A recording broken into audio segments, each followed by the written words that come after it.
जय हिंद दोस्तों। बाबा साहब डॉक्टर भीमराव अम्बेडकर जी ने आर्टिकल 32 को ही संविधान की आत्मा कहा था। वह एक आर्टिकल जिसके बिना संविधान अर्थहीन है और उसी को आत्मा या हृदय कहते हैं। उसमें 5 रीट दायर होते हैं। रीट क्या होता है? जैसे उसमें पहला होता है बंदी प्रत्यक्षीकरण। बंदी प्रत्यक्षीकरण को इंग्लिश में बोलते हैं हैबियस कॉर्पस। हैबियस कॉर्पस क्या है उसको समझते हैं। हैबियस कॉर्पस जैसे आप कहीं जा रहे हैं या कहीं सभा कर रहे हैं या कोई मीटिंग कर रहे हैं, पुलिस गलती से या जानबूझ करके आपको डिटेन कर लेती है। डिटेन करने के बाद आपको थाने ले जाती है। थाने ले जाने के बाद उस थाने का क्या काम होता है कि 24 घंटे के अंदर जिला न्यायालय के यहाँ आपको हाजिर करना होता है।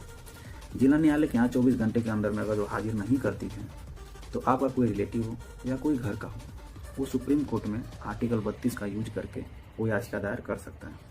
और जब याचिका दायर कर देते हैं आप जाकर के या कोई आपका रिलेटिव जाकर याचिका दायर सुप्रीम कोर्ट में कर देता है आर्टिकल 32 का यूज करके, वो डायरेक्ट आपको मिला हुआ आर्टिकल 32 वो डायरेक्ट आपको मिला हुआ है।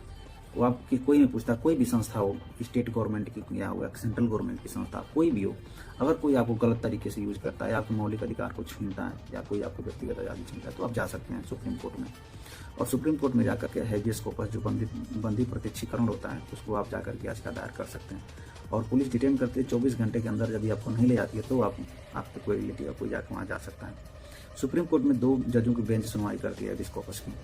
और वहाँ पे हैबियस कॉर्पस याचिका दायर होने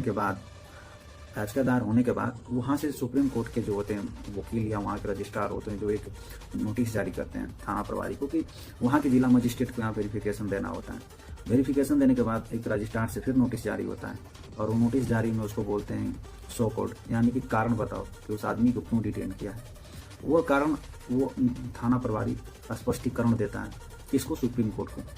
सुप्रीम कोर्ट जो स्पष्टीकरण लेता है जिसको हलफनामा बोलते हैं। हलफनामा मतलब होता है कि हलफनामा में लिखी हुई कोई भी बातें पुलिस द्वारा उसमें गलत नहीं होना चाहिए।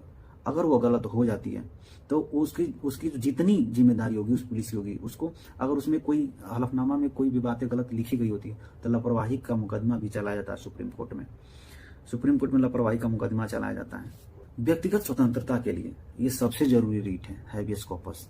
उस आर्टिकल 32 का ये हैबियस कॉर्पस सबसे जरूरी रीट होता है और सबसे ताकतवर रीट होता है। कोई भी थाना होता है हलफनामा लिखने में उसका पसीना छूट जाता है। अगर यदि वो हलफनामा में अच्छा अपना जो भी सही चीजें बातें दे दिया तभी भी सुप्रीम कोर्ट को दांत डपट के लटका के छोड़ देता है आर्टिकल 32 में। इसीलिए बाबा साहब डॉक्टर भीमराव अम्बेडकर जी ने इसको संविधान का आत्मा कहा था। 4 रीट और है, उसको नेक्स्ट वीडियो में देखेंगे। आर्टिकल 32 में इस देश की जनता ही सर्वोपरि है। जय हिंद दोस्तों, मिलेंगे नेक्स्ट वीडियो में।